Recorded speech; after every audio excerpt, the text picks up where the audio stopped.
የአባዱላ የህይወት መስመር የተቀየረው በደርግ ዘመን ነበር።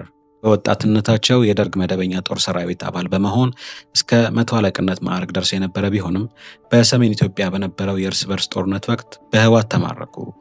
ከምርኮ በኋላ የትግል አቅጣጫቸውን በመቀየር በ1982 ዓ.ም አካባቢ የኦሮሞ ህዝብ ዲሞክራሲያዊ ድርጅት ከተመሰረተባቸው ጥቂት የቀድሞ ምርኮኞች መካከል አንዱ ሆኑ።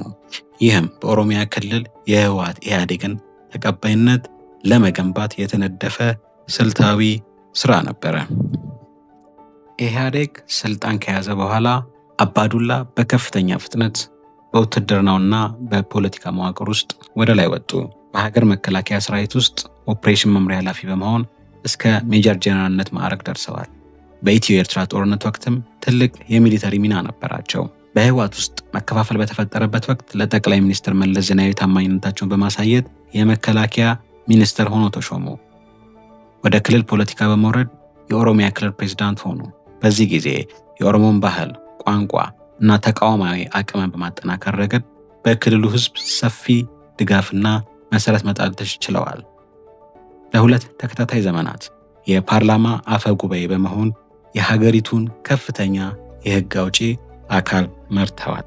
አባዱላ ገመዳ በአሁኑ ወቅት ከንቁ የፖለቲካ ህይወትና ከፊት መስመር የመንግስት ስልጣን ሙሉ በሙሉ ርቀው የሚገኙ ቢሆንም አሁንም ያሉበት ሁኔታና የዕለት ተዕለት ህይወታቸውን ከቤተሰባዊ ኃላፊነት ባሻገር ትርጉም ካለው ማህበራዊ በጎ አድራጎት ጋር በጥብቅ አስተሳስረውታል።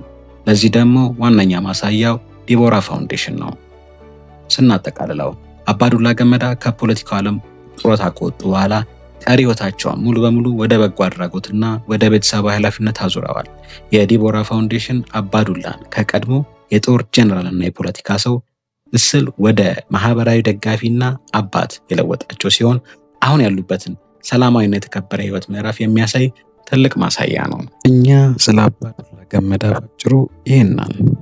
የእናንተ አስተያየት ምንድን ነው? በኮመንት መስጫው ላይ አጋሩ። ለተጨማሪ ተመሳሳይ ቪዲዮዎች ገጻችንን ፎሎ ያድርጉ።